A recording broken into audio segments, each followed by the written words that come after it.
சங்கமா வானொலி நித்திய வெளிச்சத்திலே முதலாவது செய்தியை கொடுக்க வருகிறார். டொரண்டோவிலிருந்து சியானி ஜெயந்தா. அந்த மகனை நாங்கள் சங்கமா வானொலியின் சார்பிலும், வார்த்தையின் வெளிச்சத்தின் சார்பிலும், நித்திய வெளிச்சத்தின் சார்பிலும், 97 ரேடியோ கேட்டுக்கின்ற பிள்ளைகள் சார்பிலும் வருக வருக என்று வரவழைப்போம். Praise lord sister Shanthi Jayanta.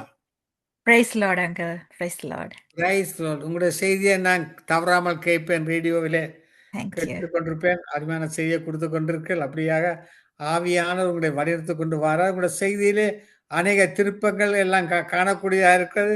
முந்தி கொடுத்த செய்திக்கு இப்போ ஒரு செய்திக்கும் இப்ப ஆவியில் அனல் கொண்டு செய்தியை கொடுக்கிறது நான் கண்டுகொண்டேன். இப்பொழுது உங்களோட சிஸ்டர் நீங்க வழி நடத்துங்களாமே. Amen, amen. Thank you uncle. ஆண்டோடைய நாமம் மாத்திரம் மகிமைப்படட்டும். நாங்கள் ஜெபிப்போம். அன்பின் பரலோக பிதாவே, இந்த நல்ல வேலைக்காய் உமக்கு நன்றி செலுத்துகிறேன் தகப்பனே. ஆண்டவரே, உம்முடைய வார்த்தைகளை கற்றுக்கொள்ள ஆண்டவரே இன்னும் அதிகமாய் உமக்கு கிட்ட சேர்ந்து ஆண்டவரே உம்மோடு இருக்கிற உறவிலே நாங்கள் வளர்ந்து வளர்ந்து பெருக எங்களுக்கு நீங்க கொடுத்திருக்கிற இந்த நல்ல வாய்ப்புக்காய் உமக்கு நன்றி செலுத்துகிறேன் ஆண்டவரே. ஆண்டவரே, இந்த வானொலி நிகழ்ச்சியின் மூலம் ஆண்டவரே அநேகருடைய வாழ்க்கைகளை ஆண்டவரே உம்பக்கமாய் நீங்க இழுத்து கொண்டிருப்பதற்காய் உமக்கு நன்றி ஆண்டவரே.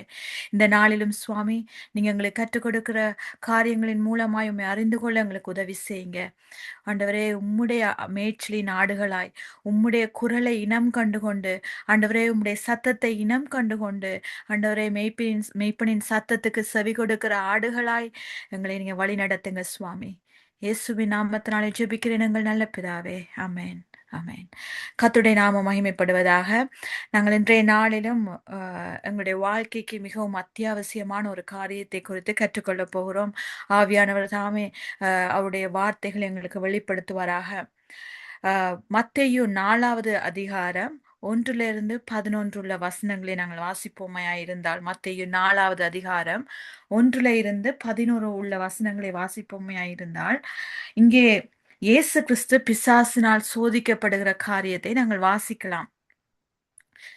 இந்த பகுதியில அங்கே ஆண்டவராகிய இயேசு கிறிஸ்து தன்னுடைய ஊழியத்தை செய்வதற்கு முன்பதாக அங்கே அவர் 40 நாள் உபவாசம் இருக்கிறார். அவர் உபவாசம் இருந்து அவர் அந்த உபவாசத்தை முடித்து வெளியே வரும்போது அந்த பிசாசானவன் அவரை 3 வழிகளிலே அங்கே சோதிப்பதை நாங்கள் வாசிக்க முடிகிறது. இந்த செய்தியின் தலைப்பு சோதனைக்காரன் கொண்டு வருகிற 3 சோதனைகள். சோதனைக்காரன் கொண்டு வருகிற 3 சோதனைகள். இதுதான் இந்த செய்தியின் தலைப்பு. அங்கே இயேசு கிறிஸ்துவுக்கு அவன் 3 சோதனைகளை கொண்டு வருவதை நாங்கள் இந்த பகுதியிலே வாசிக்கலாம். இந்த சோதனைகள் இயேசு கிறிஸ்துவுக்கு மாத்திரமல்ல, ஆண்டவராகிய இயேசு கிறிஸ்துவை ஏற்றுக்கொண்டு ரட்சிக்கப்பட்ட எல்லா கிறிஸ்தவருடைய வாழ்க்கையிலும் அவன் கொண்டு வருகிற சோதனைதான் இந்த 3 சோதனைகளும். ஆகவேதான் ஆண்டவராகிய இயேசு கிறிஸ்து அதை எங்களுக்கு எடுத்துக்காட்டாய் தன்னுடைய வாழ்க்கையில் நடந்ததை இந்த வேதத்திலே எங்களுக்கு பதிவு பண்ணி கொடுத்திருக்கிறார். ஏனென்று சொன்னால், அவருக்கு ஏற்பட்ட இந்த சோதனைகளை நாங்கள் வாசிக்கும் போது அந்த சோதனையை அவர் எவ்வாறாய் ஜெயம் கொண்டார் என்பதை நாங்கள் கற்றுக்கொள்ளும் போது நாங்களும் ஜெயமுள்ள கிறிஸ்தவ வாழ்க்கையை வாழ முடியும். இன்றைக்கு நாங்கள் ஆண்டவராகிய இயேசு கிறிஸ்துவை ஏற்றுக்கொண்டு ரட்சிக்கப்பட்ட எல்லாருமே ஒரு ஜெயமுள்ள கிறிஸ்தவ வாழ்க்கையை நான் ஓடி முடிக்க வேண்டும் என்கின்ற ஆசையோடு தான் வாழ்ந்து கொண்டிருக்கிறோம். அதற்காக தான் வேதத்தை வாசிக்கிறோம், ஜெபிக்கிறோம், ஆண்டவரை இன்னுமாய் அறிந்து கொள்ளுகிறோம், அவரோடு இருக்கிற உறவை இன்னும் வலுப்படுத்த வேண்டும் என்று சொல்லி எங்களுடைய வாழ்க்கையில் ஏதேதோ காரியங்களை செய்து ஒரு ஜெயமுள்ள வாழ்க்கையாய் நாங்கள் இந்த கிறிஸ்தவ வாழ்க்கையை வாழ்ந்து முடிக்க வேண்டும் என்கிறது தான் ஒரு தேவனுடைய பிள்ளையின் விருப்பமாயிருக்கிறது. அப்படிப்பட்ட ஒரு தேவ பிள்ளையினுடைய வாழ்க்கையில அன்றைக்கு பிசாசானவன், அந்த சோதனைக்காரன் இயேசு கிறிஸ்துவை சோதித்தது போலவே இன்றைக்கு எங்களையும் அவன் சோதித்துக் கொண்டிருக்கிறான். இயேசு கிறிஸ்துவை அங்கே 3 பகுதிகளில் அவன் தாக்குகிறான். எப்படி என்று சொன்னால், சரீரம், ஆவி, ஆத்துமா. ஒரு மனுஷனுடைய வாழ்க்கையிலே நாங்கள் எங்களுடைய 3 பகுதி என்னவென்று சொன்னால், ஆவி, ஆத்துமா, சரீரம் என்று நாங்கள் எங்களுடைய வாழ்க்கையை பிரிக்கலாம். ஒரு மனிதனுடைய பகுதிகளை நாங்கள் பிரிக்கலாம். ஆவி, ஆத்துமா, சரீரம். இந்த 3 காரியத்திலையும் தான் சோதனைக்காரன் எங்களை சோதிக்கிறவனாய் இருக்கிறான். இந்த கிறிஸ்தவனுடைய வாழ்க்கையில நீங்க எந்த சோதனையை நீங்க எடுத்தாலும், இந்த எந்த சோதனையா இருந்தாலும் அந்த எல்லா சோதனைகளுமே இந்த 3 பகுதிகளை சார்ந்தே இருக்கும். இந்த 3 பகுதிகளை அஃபெக்ட் பண்ணுகிற விதமாய் தான் அவன் கொண்டு வருகிற எல்லா சோதனைகளுமே இருக்கிறது. அன்றைக்கு இயேசு கிறிஸ்துவை அவனும் அப்படித்தான் சோதித்தான். அவருடைய சரீரத்துல, அவருடைய ஆத்துமா ஆத்துமாவில, அவருடைய ஆவியிலே அங்கே சோதிப்பதை நாங்கள் பார்க்க முடிகிறது. முதலாவது அங்கே இயேசு கிறிஸ்துவை அவன் சோதிப்பதை நாங்கள் பார்ப்போமே இருந்தால், வசனம் சொல்லுகிறது 4வது அதிகாரம் 2, 3, 4 ஆகிய வசனத்துல வாசிப்போமாய் இருந்தால், அவர் இரவும் பகலும் 40 நாளளவும் உபவாசமாய் இருந்த பின்பு, அவருக்கு பசி உண்டாயிற்று. அப்பொழுது சோதனைக்காரன் அவரிடத்தில் வந்து, "நீ தேவனுடைய குமாரனேயானால் இந்த கல்லுகள் அப்பங்களாகும்படி சொல்லும்" என்றான். இங்கே ஆண்டவராகிய இயேசு கிறிஸ்து உபவாசம் இருந்தார். வெளியே வரும்போது அவருக்கு பசியா இருந்தார் என்று சொல்லி வசனம் சொல்லுகிறது. இந்த பிசாசானவன் முதலாவது ஒரு மனுஷனுடைய வாழ்க்கையிலே, அதாவது ஆண்டவராகிய இயேசு கிறிஸ்துவை சொந்த இரட்சகராய் ஏற்றுக்கொண்ட ஒரு மனுஷனுடைய வாழ்க்கையிலே, அவன் முதலாவது தாக்குகிற பகுதி எதுவென்று சொன்னால், அவங்களுடைய சரீரத்தை தாக்குகிறான். உங்களுடைய மாம்சத்தை தாக்குகிறவனாய் இருக்கிறான்.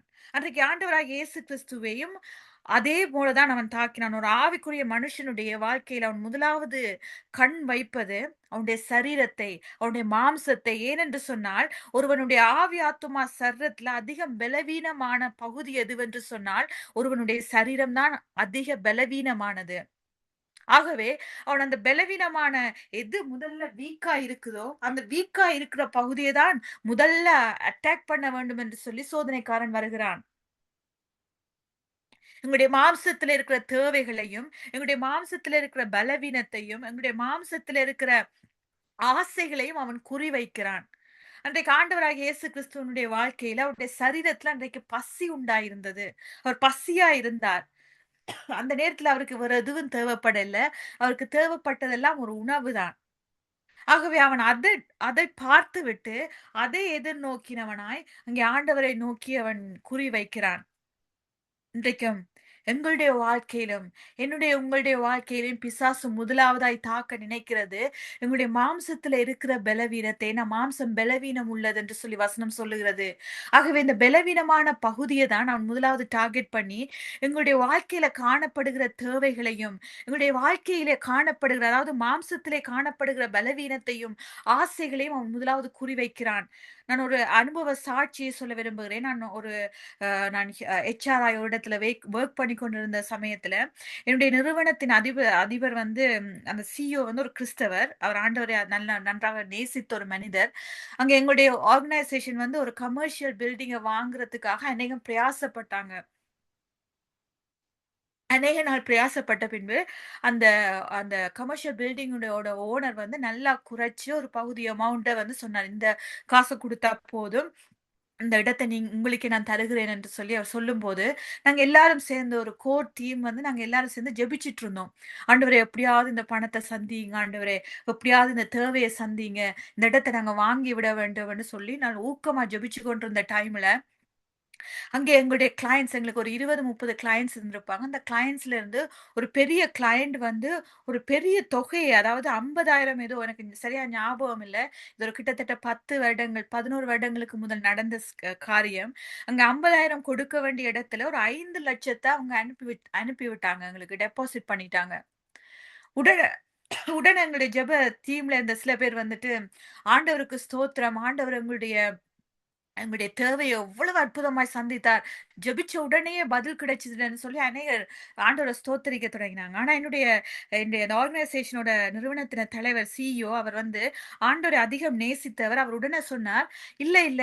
அவங்க எங்களுக்கு பே பண்ண வேண்டியது 50,000. அவங்க 5,00,000 அனுப்பியிருக்கிறாங்கன்னு" சொல்லி உடனே கால் பண்ணி, "நீங்க இத தெரிஞ்சு ப்ரோஆக்டிவா எங்களுக்கு பே பண்ணீங்களா? இனி வருகிற ஆர்டர்ஸ்க்கு, இல்லாட்டிக்கு தவறுதலா பே பண்ணிட்டீங்களான்னு" கேட்டேன்.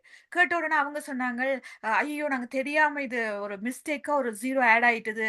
அத ரிவர்ட் பண்ணுங்கன்னு சொல்லி அந்த டிரான்சாக்ஷன கேன்சல் பண்ணாங்க.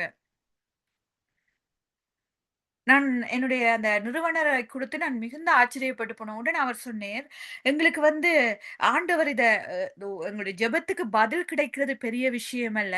அந்த பதில் ஆண்டவரிடத்திலிருந்து தானா வந்தது என்று சொல்லி நாங்கள் ஆராய்ந்து பார்ப்பது மிக மிக அவசியமா இருக்கிறது." அன்றைக்கு ஆண்டவராகிய இயேசு கிறிஸ்து நினைத்திருக்கலாம், இது நான் பசியா இருக்கிறேன். அவன் குடுத்த அந்த பிசாசு வந்து குடுத்த ஐடியா நல்ல சூப்பர் ஐடியா. ஏனென்று சொன்னால், இங்க என்ன ஆண்டவரால இயேசு கிறிஸ்துவால கல்ல அப்பமாக்க முடியாதுன்னு நினைக்கிறீங்களா? இல்ல, அவரால் அற்புதமாய் அந்த கல்லுகளை எல்லாம் அப்பமாக்க முடியும். அவருக்கு அப்படிப்பட்ட ஒரு அதிகாரம் இருந்தது. ஆனால் இயேசு கிறிஸ்து தன்னுடைய தேவையைக் கண்டு அவர் செயல்படவில்லை. தன்னுடைய உணர்ச்சியால் அவர் செயல்படவில்லை. என்னுடைய தேவைக்கு இதுதான் பதில். நல்ல நேரத்துல நான் பசியா இருக்கிறேன். ஆண்டவர் இவன கொண்டு எனக்கு ஞாபகப்படுத்தினேன். நான் ஒரு தேவனுடைய குமாரன். என்னால இத கல்லுகள எல்லாம் அப்பமாக்க முடியும். எனக்கு அப்படிப்பட்ட ஒரு அதிகாரம் இருக்குது. அவன் அ அ சும்மா சொல்லல. பிசாசு அவருடைய தேவைக்கு ஒரு தீர்வ கொடுக்கிறான். அந்த தீர்வ எப்படி குடுக்கிறான் என்று பார்த்தீங்கன்னு சொன்னா, அவன் சொல்லுகிறான், "நீ தேவனுடைய குமாரனேயானால்" ஞாபகப்படுத்துறான். நீங்க தேவனுடைய குமாரன். உமக்கு அதிகாரம் இருக்குது. இந்த கல்லை ஈஸியா அப்பமாக்கிட்டு போயிட முடியும் என்று சொல்லி, தேவனுடைய அதிகாரத்தையே அவனுக்கு ஞாபகப்படுத்துகிறான். இப்ப ஆண்டவன் நினைத்திருக்கலாம், எனக்கு இது நல்ல ஒரு ஐடியா, நல்ல ஒரு தீர்வு. இப்போதைக்கு என்னுடைய தேவை இந்த பசி ஆற வேண்டும். ஆகவே இத செய்யக்கூடிய அதிகாரம் எனக்கு இருக்கிறது என்று சொல்லி, தேவனுக்கு ஸ்தோத்திரம், அல்லேலூயா, ஆமென் என்று சொல்லிவிட்டு, அந்த கல்லுகளை அப்பமாக்கியிருக்க விடலாம். ஆனால் அவர் அப்படி செய்யவில்லை. தேவன் வார்த்தையிலே அதை கம்பேர் பண்ணி பார்த்தார். இது தேவ வசனத்தோடு ஒத்திருக்கிறதா? இது என்னுடைய மாம்சத்தின் தேவையை சந்திக்கிற ஒரு அற்புதமா இருந்தால் கூட, இது தேவ சித்தத்தோடு ஒத்திருக்கிறதா? இது தேவனுடைய கட்டளையோடு ஒத்திருக்கிறதா? என்று சொல்லி, அவர் அங்கே ஆராய்ந்து பார்க்கும்போது, அவர் சொன்ன வசனம் என்ன? மனுஷன் அப்பத்தினாலே மாத்திரமல்ல, தேவனுடைய வாயிலிருந்து புறப்படுகிற வார்த்தையினால் பிழைப்பான் என்று சொல்லி வசனம் சொல்லுகிறது. ஆகவே என்னுடைய மாம்சத்தின் காரியத்தை சந்திப்பதற்கு அங்கே அ ஒரு அப்பம் எனக்கு தேவையில்லை என்பதை ஆண்டவர் வசனத்தினூடாக அறிந்து கொண்டவராய், அந்த வசனத்தோட கம்பேர் பண்ணி, அங்க பிசாசு கொண்டு வந்த அந்த சோதனையிலே அவர் ஜெயம் எடுப்பதை நாங்க பார்க்க முடிகிறது. விசுவாசிகளான எங்களுக்கு ஒரு எச்சரிக்கை என்னவென்று சொன்னால், பல நேரங்கள்ல நாங்க என்ன செய்கிறோம்? ஆண்டவர் என்னுடைய ஜெபத்துக்கு பதில் கொடுத்தார். இது ஒரு பெரிய அற்புதம். என் இயேசுவின் நாமத்தினால் எனக்கு இதை செய்ய அதிகாரம் இருக்கிறது என்று சொல்லி, நான் இயேசுவின் நாமத்தினால் இதை பெற்றுக்கொள்ளுகிறேன் என்று சொல்லி, உடனேயே முடிவு செய்து நாங்கள் செயல்படுத்த ஆரம்பித்து விடுகிறோம். தேவன் கொடுத்த அதிகாரத்தை பயன்படுத்த ஆரம்பித்து விடுகிறோம். அன்பானவர்களே, தேவன் கொடுத்த அதிகாரத்தை பயன்படுத்துவது மட்டும் போதாது. அந்த அதிகாரத்தை பயன்படுத்தி நாங்கள் எங்களுக்கு உரிமையாக்கிக் கொள்ளுகிற அந்த அற்புதம் தேவனுடைய சித்தத்துக்குள் இருக்கிறதா என்பதை நாங்கள் ஆராய்ந்து பார்ப்பது மிக மிக முக்கியமான ஒரு காரியமாய் இருக்கிறது. எல்லா அற்புதமான வாய்ப்புகளும் எங்களுடைய சரீரத்தின் மாம்சத்தின் தேவைகளை நிவர்த்தி செய்யக்கூடிய எல்லா வாய்ப்புகளும் எல்லா நேரத்திலும் தேவனிடத்திலிருந்து வருவதில்லை. நமக்கு வருகிற ஒவ்வொரு தீர்வுகளையும் அது அற்புதமாக இருந்தாலுமே சரி, உங்களுடைய மாம்சத்தின் தேவைகளை அங்கே பூர்த்தி செய்கிறதா இருந்தாலுமே சரி, உங்களுடைய மாம்சத்தின் பலவீனத்தை நிவர்த்தி செய்கிறதா இருந்தாலுமே சரி,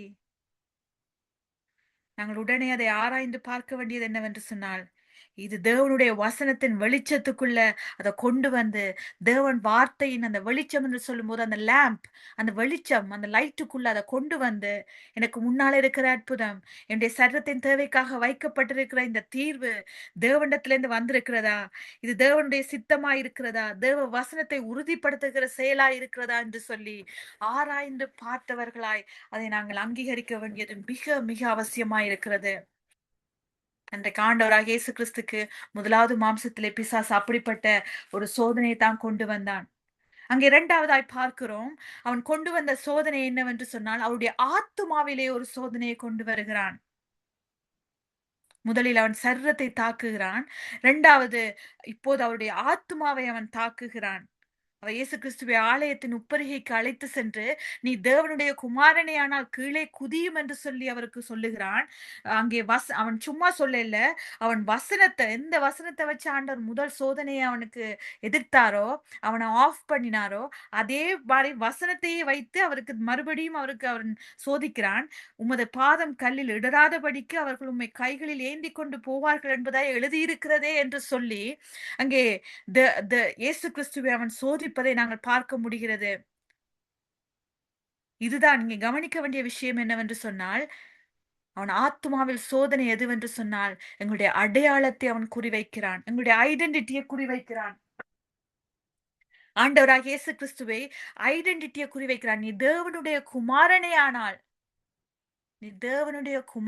ஆனால், அவன் தந்திரக்காரன். அவன் எப்பவுமே அவனுடைய தந்திரமே இதுதான். நீ தேவனுடைய குமாரன். ஆகவே குதியும் உம்மை அவர் தாங்கிக் கொள்வார் என்று சொல்லல. நீ தேவனுடைய குமாரனா இருந்தால், அங்கே ஒரு சந்தேகத்தை உண்டு பண்ணுகிறான். அவர் தேவனுடைய குமாரனா இல்லையா என்று சொல்லி இயேசு கிறிஸ்துவனுடைய அடையாளம், அவருடைய ஐடென்டிட்டிய ஒரு சந்தேகத்துக்குள்ளே அவன் கொண்டு செல்லுகிறான். இது அவன் எப்பவுமே பயன்படுத்துகிற அவனுடைய பழைய தந்திரம் அது. ஆதாம் ஏவாளிட்டையும் இதே தான் பயன்படுத்தினான். ஏவாள பார்த்து சொன்னான், "இதை சாப்பிடக்கூடாதென்று நீங்க செத்து போயிடுவீங்கன்னு தேவன் சொன்னது உண்டோ?" என்று சொல்லி ஒரு கேள்விக்குறிய வைத்து ஒரு சந்தேகத்தை உருவாக்குகிறான். உண்மையாகவே தேவன் இப்படி சொன்னாரா என்று ஒரு கேள்வியை உருவாக்குகிறான். பிசாசு ஒருபோதும் உங்களுடைய அடையாளத்தை தாக்க நினைக்கும்போது, உங்களுடைய விசுவாசத்தை அவன் நேரடியாய் தாக்குவதில்லை. முதலில் ஒரு சந்தேகத்தை உருவாக்குகிறான். அதேதான். அதே பழைய தந்திரத்த ஏவாளிட்ட பயன்படுத்தின அதே தந்திரத்த இயேசு கிறிஸ்துவிட்டயும் பயன்படுத்துகிறான். அவன் இயேசு கிறிஸ்துவிட்ட மாத்திரமல்ல, இன்றைக்கு என்னோடையும் உங்களோடையும் அதே தந்திரத்தை தான் இன்றைக்கும் பயன்படுத்திக் கொண்டிருக்கிறான். நீர் உண்மையிலேயே உங்களுடைய வாழ்க்கையில நீங்க ஏதாவது ஒரு இடத்துல நீங்க தவறும்போது, உங்களுடைய வாழ்க்கையின் காரியத்துல ஏதாவது ஒரு இடத்துல நீங்க ஃபால் ஷார்ட் ஆகும்போது, ஏதாவது ஒரு இடத்துல மிஸ்டேக் காணப்படும்போது ஏதோ ஒன்று உங்களுடைய வாழ்க்கையில நடந்த உடனேயே, அவன் என்ன செய்கிறான் என்று சொன்னால், "ஐயோ! உன்னுடைய வாழ்க்கையில இப்படி நடந்துட்டுதே! நீ உண்மையாவே தேவனுடைய பிள்ளைதானா? நீ உண்மையா தேவனை நேசித்திருந்தால், உனக்கு இப்படி ஒரு தோல்வி நடந்திருக்குமா? உன்னுடைய வாழ்க்கையில இப்படி ஒன்று நடந்திருக்குமா?" என்று சொல்லி, நீ உண்மையிலே தேவன் உன்னை நேசித்திருந்தா, நீ தேவனை நேசித்திருந்தா, உனக்கு இப்படிப்பட்ட காரியம் நடந்திருக்காது. உன்னுடைய வாழ்க்கையில இப்படிப்பட்ட சோதனை வந்திருக்காது. இப்படிப்பட்ட துன்பம் நடந்திருக்காது. நீ இப்படி விழுந்து போயிருக்க மாட்டாய் என்று சொல்லி, ஆண்டவராகிய இயேசு கிறிஸ்து ஒவ்வொரு விசுவாசியுடைய வாழ்க்கையிலும் ஏற்படுத்தின அடையாளம் என்ன? அவர் கல்வாரி சிலுவையில் எங்களுக்காய் அவருடைய சிலுவையில் அவருடைய இரத்தத்தை சிந்தி, அவருடைய மாம்சத்தை அடிக்க கொடுத்து, எங்களை சுத்திகரித்து, எங்களை மீட்டெடுத்து, பரிசுத்த ஆவியினாலே எங்களை முத்திரையிட்டு, நீ தேவனுடைய குமாரன், தேவனுடைய குமாரத்தி என்று சொல்லி எங்கள் மீது ஒரு அடையாளத்தை வைக்கிறார். ஒரு முத்திரையை பதித்து, ஒரு ஸ்டாம்ப் பண்ணி, ஒரு சீல வச்சு, நீ என்னுடைய child, you are a child of God. நீ என்னுடைய குமாரன், நீ என்னுடைய குமாரத்தி என்று சொல்லி எங்கள் மீது ஒரு அடையாளத்தை அவர் வைக்கிறாரே, அந்த அடையாளத்தை தாக்குகிறான். ஐயோ! உன்னுடைய வாழ்க்கையிலே நீ உண்மையுடைய தேவனுடைய பிள்ளையா இருந்தால், உனக்கு இப்படி நடக்குமா? நீ தேவனுடைய பிள்ளையா இருந்தால், நீ இப்படி விழுந்து போயிருப்பாயா? இப்படி எழுந்திருப்பாயா? இப்படி நடந்திருக்குமா? உன்னுடைய வாழ்க்கை இப்படி தோற்று போயிருக்குமா? என்று சொல்லி கேள்வி மேல கேள்வி கேட்டு கேட்டு முதலாவது எங்களுடைய விசுவாசத்தை தாக்குவதற்கு முன்பதாக அவன் என்ன செய்கிறான் என்று சொன்னால், எங்களுக்கு சந்தேகத்தை உண்டு பண்ணுகிறான். எங்களுடைய ஐடென்டிட்டிய நாங்க கொஸ்டின் பண்ண ஆரம்பித்து விடுவோம். எங்களுடைய அடையாளத்தையே நாங்க கேள்வி கேட்க ஆரம்பித்து விடுவோம். நான் உண்மையிலேயே தேவனுடைய பிள்ளைதானா? ஒருவேளை என் உள்ளத்திலே ஏற்படுகிற மாரி, நான் இவ்வளவா ஜெபிக்கிறேனே, இவ்வளோ விண்ணப்பங்களை ஏறெடுக்கிறேனே, எனக்கு இப்படி எந்த பதிலுமே வந்ததில்லையே. நான் உண்மையிலேயே இந்த கடவுளுக்கு நான் பிள்ளைதானா? இயேசு கிறிஸ்து என்னோட இருக்கிறாரா? அவர் என் பக்கத்துல இருக்கிறாரா? நான் விடுகிற கண்ணீரை பார்க்கிறாரா? என்று சொல்லி எங்களுக்குள்ளேயே அந்த கேள்வி வருகிறது நிமித்தம் என்ன ஏற்படுகிறது என்று சொன்னால், எங்களுடைய அடையாளத்திலே எங்களுக்கு சந்தேகம் வருகிறது. எங்களுடைய அடையாளத்துல சந்தேகம் வந்தவுடனே என்ன தெரியுமா ஏற்படும்? குற்ற உணர்ச்சி வரும். மனச்சோர்வு வரும். கவலை வரும். எங்களுடைய ஆத்துமா உடைந்து போகும். எங்களுடைய ஆத்துமா அதனுடைய அடையாளத்திலிருந்து உடைந்து போகும்போது, தேவனோடு இருக்கிற உறவு அங்கே பாதிக்கப்பட்டு விடுகிறது.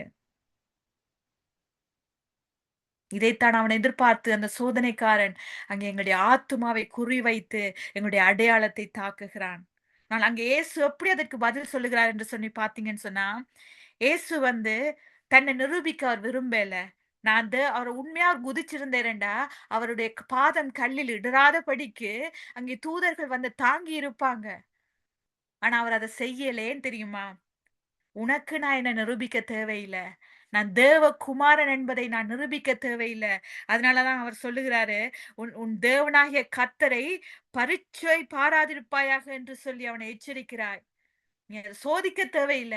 உனக்கு நான் ப்ரூவ் பண்ண தேவையில்ல. இன் அதர் வேர்ட்ஸ் அதுதான். நான் உனக்கு நிரூபிக்க வேண்டிய அவசியம் இல்லை. அவர் இயேசு கிறிஸ்து தான் தேவனுடைய குமாரன் என்பதை நிரூபிக்க அவர் முயற்சி செய்யவில்லை. ஏனென்றால் தன்னுடைய அடையாளத்தை அவர் முழுமையாய் அங்கீகரித்தார். தன்னுடைய அடையாளத்தை அவர் முழுமையாய் விசுவாசித்தார். இன்றைக்கு என்னுடைய வாழ்க்கையிலும் ஒரு நான் என்னுடைய சாட்சியை நான் அடிக்கடி சொல்றதில்ல. ஆனால் என்னுடைய வாழ்க்கையில ஒரு சில மாதங்களுக்கு முன்பதாக, என்னுடைய வாழ்க்கையில் நடந்த காரியங்களின் நிமித்தம் நான் நெறைய நேரத்துல ஆண்டவர பார்த்து கேட்டேன். ஆண்டவரே, நான் உம்முடைய பிள்ளை தானா? நான் உம்முடைய பிள்ளையா இருந்தா, எனக்கு இப்படிப்பட்ட ஒரு அடையாளத்த காட்டுங்க. நீங்க என்னோட இருக்கிறீங்கன்னு சொன்னா, இந்த அடையாளத்த காட்டுங்க. இத காட்டுங்க, அத காட்டுங்கன்னு சொல்லி அடையாளங்களை கேட்க ஆரம்பித்தேன். என்னால உணர முடியல ஆண்டவரே. நீங்க என்னோட இருக்கிறத உணர முடியல. என்னுடைய உணர்வுல எதுவுமே எனக்கு தோணல. நீங்க என்னோட இருக்கிற மாதிரி எனக்கு தெரியவே இல்ல என்று சொல்லும்போது, ஆண்டவர் ஒரு காரியத்தை என்னோடு பேசினார். நான் உனக்கு ஆண்டவர சோதிக்காத. உன் கர்த்தராகிய இயேசு தேவனாகிய கர்த்தர பரிசோதிக்காத. நீ உணர்ந்து கொள்ளுவது நான் உன்ன ஃபீலர்ஸ்ன்னு கூப்பிடல. I called you as a believer. நான் உன்னை உணர்வாளி என்று சொல்லி அழைக்கவில்லை. நான் உன்னை விசுவாசி என்று சொல்லி அழைத்திருக்கிறேன். நான் உன்னோடு இருப்பதை நீ உணரத் தேவையில்ல. நான் உன்னோடு இருப்பதை நீ விசுவாசிக்க வேண்டும் என்று சொல்லித்தான் நான் எதிர்பார்க்கிறேன் என்று சொல்லி. எங்களுடைய அடையாளத்தை எங்களை சோதிக்கிறவனுக்கோ, அல்லது எங்களுடைய சோதனைக்காரன் பயன்படுத்துகிற மனிதர்களுக்கோ நாங்கள் நிரூபிக்கவே தேவையில்ல. நம்முடைய அடையாளத்தை நாங்க விசுவாசித்தால் போதும். எங்களுடைய ஆத்துமாவிலே தேவன் கொடுத்த அடையாளம். என்ன அடையாளம்? Child of God. நான் தேவனுடைய மகள். நான் தேவனுடைய மகன் என்கின்ற அந்த அடையாளத்தை நான் கல்வாரி சிலுவையினால் கழுவப்பட்டு அவருடைய இரத்தத்தினாலே சுத்திகரிக்கப்பட்ட பிற்பாடு ஆண்டவர் என் மேல் பதித்த முத்திரை நிமித்தம் பரிசுத்த ஆவியானவர் எனக்கு ஈவாய் கொடுத்து என் மேல் பதித்த முத்திரை நிமித்தம் அவருடைய குமாரனாய் நான் மாறியிருக்கிறேன். அந்த அடையாளம் தான் என்னுடைய மிகப்பெரிய அடையாளம் என்பதை நாங்கள் விசுவாசித்தால் போதும் என்று சொல்லி ஆண்டவர் நமக்கு அங்கே படிப்பிக்கிறார். அதைத்தான் இயேசு கிறிஸ்து செய்தார். தேவனாகிய கர்த்தரை பரிசோதியாதன்னு சொல்லி அவனை கடிந்து கொண்டு அவனுக்கு நான் ப்ரூவ் பண்ண வேண்டிய அவசியம் அவருக்கு இருக்கவில்லை. சிம்பிளா அவன அவனோட வாய அடைக்கிறதுக்கு, அந்த பிசாச தோற்கடிக்கிறதுக்கு அவர் குதிச்சு காட்டியிருக்கலாம். குதிச்சு காட்டி தேவதூதர்கள் அவர தாங்கி பிடிக்கிறத ஒரு பெரிய அற்புதமாய் காட்டியிருக்கலாம். காட்டல. தோற்று போனவன். தோற்று போனவனுக்கு தன்னை கொண்டு போய் அவர் நிரூபிக்க வேண்டிய அவசியம் இல்ல. இன்றைக்கு அநேகர் எங்கள நாங்க ஒரு ம் ஆண்டவருடைய பிள்ளை என்று சொல்லி நிரூபிப்பதற்காக என்னென்னவோ செய்கிறோம். மற்ற மனிதர்களுக்கு முன்பதாக நாங்கள் தேவனுடைய பிள்ளைகள், ஆவிக்குரிய வாழ்க்கையிலே நான் வளர்ந்தவள், நான் பெரிய ஆள் என்று சொல்லி நிரூபிப்பதற்காக எங்களுடைய அடையாளங்களை எப்படியோலாம் நிரூபிப்பதற்கு ட்ரை பண்ணி கொண்டிருக்கிறோம். அன்பானவர்களே, மனிதர்கள் எங்களை நிராகரிக்கலாம்.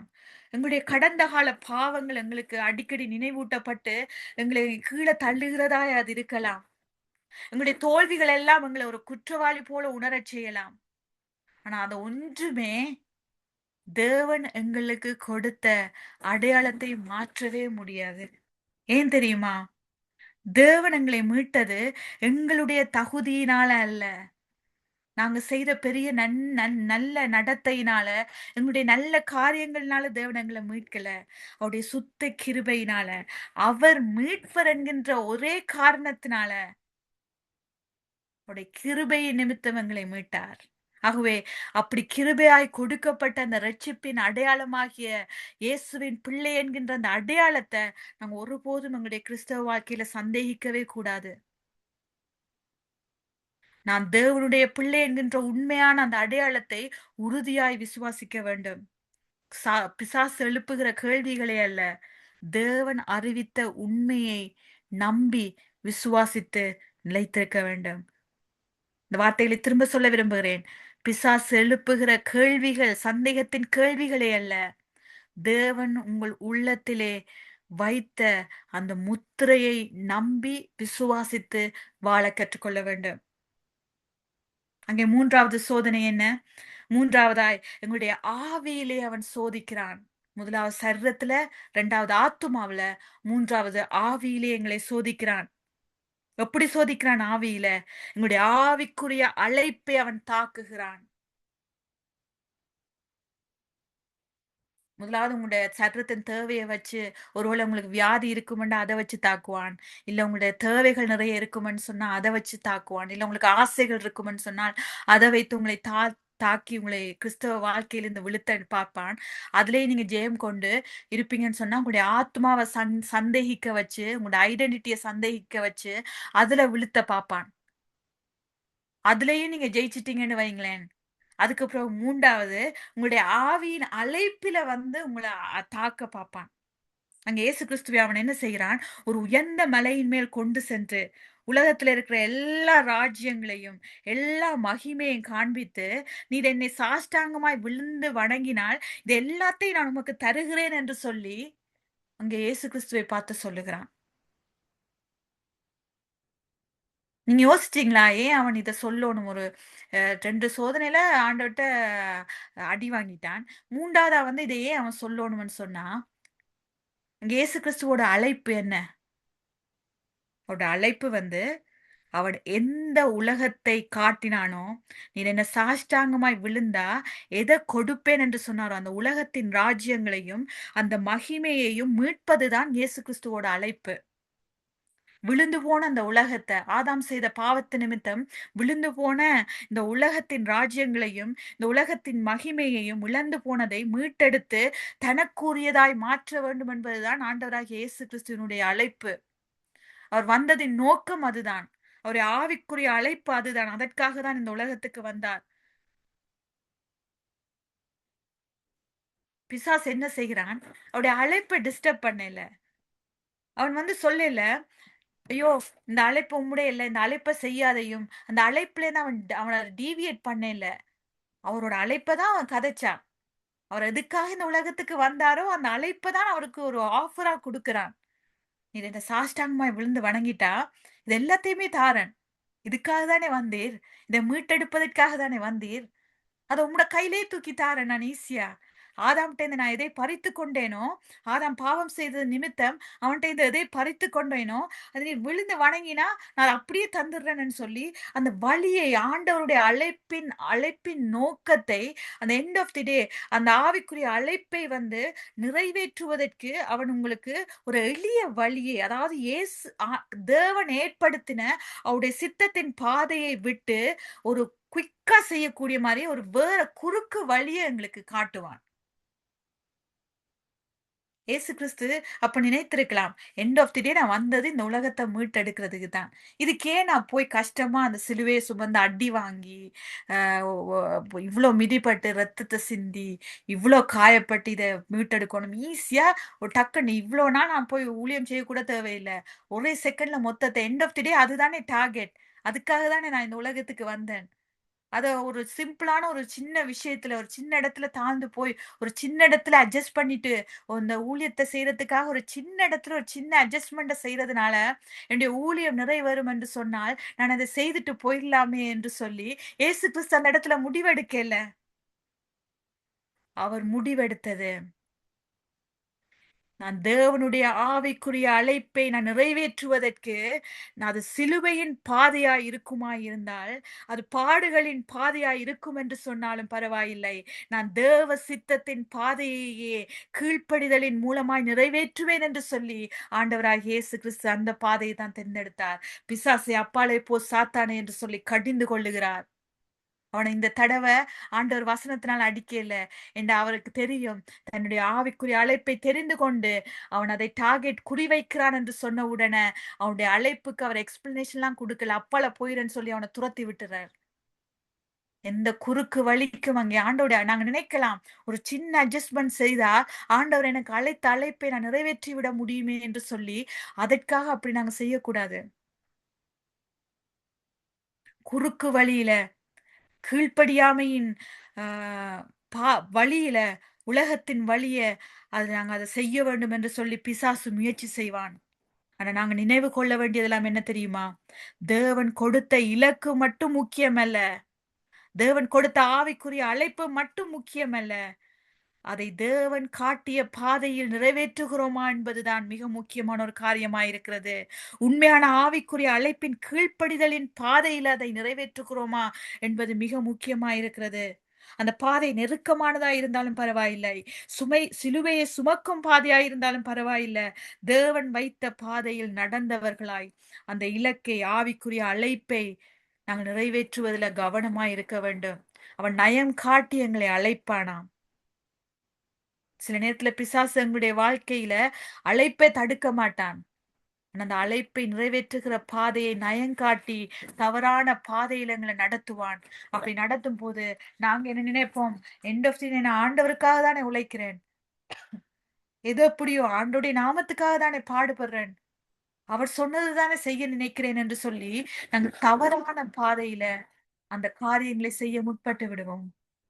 ஆகவே நாங்கள் கேர்ஃபுல்லா இருக்க வேண்டியது, தேவன் கொடுத்த அழைப்பை நிறைவேற்றுவது மாத்திரம் முக்கியமல்ல, சரியான பாதையில, அவர் சித்தத்தின் பாதையில, அது எவ்வளவு கரடு முரடா இருந்தாலும், எங்களை எவ்வளவு காயப்படுத்துகிற பாதையா இருந்தாலும் பரவாயில்ல. அவர் சித்தப்படி, அவருக்கு கீழ்ப்படிந்தவர்களாய் தான் நான் அழைப்பை நிறைவேற்றுவேன் என்பதுல நாங்கள் தவறவே கூடாது. அந்த சோதனையில நாங்கள் விழுந்து போயிடக்கூடாது. முதலாவது நாங்கள் பார்த்தோம். சரீரத்துல அவன் தாக்குகிறான். எங்களுடைய உடல் தேவைகள், மாம்சம், அதாவது எங்களுடைய நீட்ஸ அவன் டார்கெட் வைத்து தாக்குகிறான். அதுக்கு அவன் பயன்படுத்துகிற ஆயுதம் என்னவென்று சொன்னால், எங்களுடைய அதிகாரத்தை பயன்படுத்த வைப்பான். ஒரு உடனடியா குயிக்கான ஒரு ஆன்சர் கிடைப்பதற்கு அவன் அங்கே வழி செய்கிறான். நாங்கள் செய்ய வேண்டியது என்ன? தேவ வசனத்தால சோதித்து பார்க்க வேண்டும். 2வது ஆத்துமாவை டார்கெட் பண்ணுகிறான். அதாவது உங்களுடைய அடையாளம், உங்களுடைய ஐடென்டிட்டியை டார்கெட் பண்ணுகிறான். அதற்கு அவன் பயன்படுத்துகிற ஆயுதம் என்னவென்று சொன்னால், சந்தேகம், குற்ற உணர்வு ஆகிய ஆயுதங்களை பயன்படுத்துகிறான். ஆனால் நாங்கள் என்ன செய்ய வேண்டும்? தேவன் கொடுத்த அடையாளத்தை விசுவாசத்துல பிடித்துக் கொள்ள வேண்டும். 3வது எங்களுடைய ஆவியிலே குறிவைக்கிறான். தேவன் எங்களுக்கு கொடுத்த அழைப்பு, காலிங்ல குறிவைக்கிறான். அதுக்கு அவன் பயன்படுத்துகிற ஆயுதம் என்ன? குறுக்கு வழி. தேவ சித்தத்துக்கு எதிர்மறையான ஒரு எளிய பாதையை காட்டுகிறான். நாங்க செய்ய வேண்டியது என்ன? இலக்க மட்டும் பார்த்து கொண்டு ஓடக்கூடாது. தேவன் வைத்த பாதையை பின்பற்றுகிறவர்களா இருக்க வேண்டும். சோதனையை சந்திப்பது பாவம் அல்ல. சோதனையை எதிர்கொள்வது பாவம் அல்ல. அந்த சோதனையில விழுந்து விடுவதுதான் பாவம். எனக்கு அன்பான தேவ பிள்ளைகளே, தேவன் இதை செய்யாதீங்கன்னு சொல்லிவிட்டு ஏதோ உங்களுக்கு அட்வைஸை மட்டும் கொடுத்து விட்டு போவதல்ல.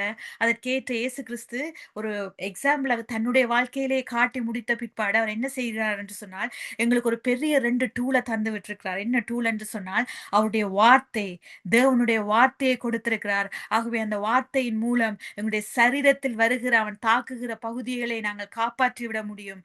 2வது பரிசுத்தாவியானவரை கொடுத்திருக்கிறார். அந்த பரிசுத்தாவியானவரின் மூலம் எங்களுடைய ஆவி ஆத்மாவிலே வருகிற அந்த சோதனையை நாங்கள் ஜெயித்து விட முடியும். இந்த 2 ஆயுதங்களையும் வைத்துக்கொண்டு நாங்கள் ஜெயமுள்ள கிறிஸ்தவ வாழ்க்கையை வாழ்ந்து சரீரத்தின் சோதனையும், ஆத்மாவின் சோதனையும், ஆவிக்குரிய அழைப்பின் சோதனையும் நாங்கள் ஜெயிக்க முடியும். அங்கே மத்தேயு 7:24 25 வாசிப்போமா இருந்தால், அங்கே வசனம் சொல்லுகிறது, நான் சொல்லிய இந்த வார்த்தைகளை எல்லாம் கேட்ட அவைகளின் பயிரை செய்கிறவன் எவனோ, அவன் கன்மலையின் மேல் தன் வீட்டை கட்டின புத்தியுள்ள மனுஷனுக்கு ஒப்பாயிருக்கிறானாம். அவை தேவனுடைய வார்த்தையை நாங்கள் அஸ்திவாரமாய் வைத்து வாழும்போது, இந்த 3 சோதனைகள் எங்களுடைய சரீரத்தில், ஆத்மாவில், ஆவியில என்ன வந்தாலும், இந்த வார்த்தை எங்களை உறுதியாய் அந்த அஸ்திவாரம் பிடித்து வைத்துக்கொண்டு எங்களை நிலைத்து நிற்க வைக்கும். எந்த சோதனையும் எங்களை அசைக்க முடியாது. கண்களை மூடி ஜெபிப்போம். அன்பின் பரலோக பிதாவே, நல்ல வேலைக்காய் உமக்கு நன்றி ஆண்டவரே. நீங்க கொடுத்த இந்த அற்புதமான வார்த்தைகளுக்காய் நன்றி ஆண்டவரே. நீங்க சொல்வது மாத்திரமல்ல, எடுத்துக்காட்டாய் எங்களுக்கு வாழ்ந்து காட்டி விட்டுருக்கிறீங்க ஆண்டவரே. அந்த 3 ஆவி ஆத்துமா சரத்துல வந்து அந்த 3 சோதனையையும் நீங்க எப்படி ஜெயித்தீங்களோ, அதே போல் நாங்களும் இன்றைக்கு ஜெயிக்கத்தக்கதாய் ஆண்டவரே, தேவ வசனத்தையும் பரிசுத்தாவியானவரையும் எங்களுக்கு உதவியாய் கொடுத்திருக்கிறீங்களே, அந்த உதவிகளை கொண்டு ஜெயமுள்ள கிறிஸ்தவ வாழ்க்கையை நாங்கள் வாழ்ந்து முடிக்க எங்களுக்கு உதவி செய்யுங்க தகப்பனே. இந்த வேளையிலும் இந்த நிகழ்ச்சியை கேட்டுக்கொண்டு இருக்கிற யாராவது ஆண்டவரே, இப்படிப்பட்ட சோதனையிலே ஆண்டவரே, ஆண்டவரே எதிர்கொண்டவர்களாய், துவண்டு போய் தங்களுடைய அடையாளத்தை தொலைத்தவர்களாய் ஆண்டவரே கேட்டுக்கொண்டிருந்தால், இந்த நேரத்தில் தானே சுவாமி அவருடைய ஆத்துமாவிலும் ஆவியிலும் சர்வத்திலும் ஆண்டவரே உம்முடைய தொடுதல் பாய்ந்து செல்லும்படியாய் ஜெபிக்கிறேன் சுவாமி. ஒரு புதிய அவங்களுடைய அடையாளத்தை ஞாபகப்படுத்துங்க ஆண்டவரே. அவங்களுடைய ஆண்டவரே அவருடைய ஆவிக்குரிய அழைப்பின் பாதையை அவர்களுக்கு ஞாபகப்படுத்துங்க ஆண்டவரே. அவருடைய சரீரத்துக்கு தேவையான தேவைகளை சந்திக்கத்தக்க வார்த்தைகளை ஞாபகப்படுத்துங்க ஆண்டவரே. ஜெயமுள்ள வாழ்க்கையை வாழ உதவி செய்யுங்க. இயேசுவின் நாமத்தினாலே ஜெபிக்கிறேன் எங்கள் நல்ல பிதாவே. ஆமென். ஆமென். ஆமென். ஆமென். நன்றி சிஸ்டர் சியானி ஜெயந்தா. இன்றைய நாளே மத்தேயு 4ஆம் அதிகாரம் 1-12 அதற்குள் 3 காரியங்கள் இருப்பதை தெளிவாக விளங்கப்படுத்துகிறீர்கள். சரீரம், ஆத்மா, ஆவி. இங்கே தேவனுடைய சரீரம் பலகீனம் தான், ஆனால் ஆத்மா ஆவியும் நல்ல வல்லமை கொண்டிருக்கின்றது. அப்ப ஆவியும் ஆத்மா வல்லமையா இருக்கும் பொழுது அந்த சரீரம் இழுக்க கொள்ளாது. சரீரம் பலகீனம் தான். ஆனால் மத்தேயு 17:21 மத்தேயு 17:21 சொல்லுது, இந்த பிசாசு உபவாசத்தினாலே அன்றி. அப்படியானால் இவர் உபவாசம் இருந்தபடியா பிசாசை துரத்த முடியும். வார்த்தை சொல்லுது மத்தேயு 17:21. அப்ப இந்த ஆத்மாவும் ஆவியும் ஒன்றிணைந்து இருக்கும்படும் பொழுது இந்த சரீரம் விட்டு கொடுக்காது. சரீரம் பலகீனம் தான். ஆனா ஆத்மாவும் ஆவியும் சரீரத்தோட சேர்ந்தா பிரச்சனை. அப்படி இல்லை. இங்கே ஒரு சரீரம் பலகீனம், அந்த ஆத்மா ஆவி உண்டாயிருக்கின்றது. அடுத்தது இங்க சொன்னீங்க, இது ஆத்மா. அது இங்கே ஆத்மாவும் ஆவியும் ஒன்றிணைந்து இருக்கிறது. சரீரம் பலகீனப்பட்டு அசைக்க இயலாது என்றால், இப்ப ஆவி ஆத்மா சரீரம் மூன்றும் ஒன்றாயிருக்கத்தான் ஒரு பிரசன்னம் வல்லமை இருக்கும். இங்கே சரீரம் பலகீனப்பட்டிருக்கு, ஆனால் ஆத்மாவும் ஆவியும் நல்ல இறுக்கமான வல்லமை கொண்டிருக்கின்றது. அடுத்தது ஆவியில் சோதிக்கிறான். இந்த உலகம் பிசாசின் கையிலான் இருக்கு. என்னதான் தாண்டவமானாலும் பிசாசின் கையில தான் இந்த உலகம் இருக்கு. அந்த உலகத்துக்குள்ளதான் நாங்கள் வாழ்கின்றோம். அப்ப நாங்க என்ன செய்ய வேணும்? தேவனுடைய வார்த்தை அபிஷேகம் அனல் கொண்டு துதித்து ஆராதித்து தேவனுடைய வார்த்தை தியானித்து அந்த பரிசுத்தமான வாழ்க்கை வாழும் பொழுதுதான், ஆவில அணுகொடும் பொழுதுதான் எந்த சோதனை வந்தாலும் எங்களை தாங்கலாம், எதிர்த்து நிற்கலாம். அது அந்த ஆவியும் ஆத்மாவும் ஆவியும் சோர்ந்து போனால் நாங்கள் பிசாசின் கையிலே போய் விடுவோம். எனவே சரீரம் ஆவி ஆத்மா ஒன்று இணைந்து செயல்படும் பொழுது பிசாசுக்கு எதிர்த்து நிற்கலாம். அருமையான வெளிப்பாடு. 3 காரியங்களை சொன்னீங்க, மிக மிக ஆச்சரியமாக இருந்தது. அருமையான வெளிப்பாடு சிஸ்டர். கர்த்தர் உங்களையும் உங்கள் ஊழியங்களையும் நீங்கள் கைது செய்யும் காரியங்களை தேவன் அபரிவிதமாக ஆசிர்வதிப்பாராக. உண்மையில இந்த செய்தி 97 ரேடியோவில் கனெக்ட் பண்ணியிருக்கிறோம். அநேகர் கேட்டு இந்த ஆன்ம சத்தியத்தை கண்டுகொள்வார். அதாவது மத்தேயு 4:1-12 3 காரியங்கள் அடங்கி இருக்கின்றன. பிசாசு சோதிக்கிறான். 1 சரீரத்தை சோதிக்கிறான், 2வது ஆத்மாவை சோதிக்கிறான், 3வது ஆவியை சோதிக்கிறான். ஆனால் ஆவியை சோதிக்கிறான். என்ன அருமையான வெளிப்பாடு. கர்த்தர் உங்களையும் உங்கள் ஊழியங்களையும் இந்த கையெட்டு செய்யும் சகல காரியங்களையும் தேவன் ஆசீர்வதிப்பாராக. ஆமென், ஆமென். ஆமென், ஆமென். இதுவரை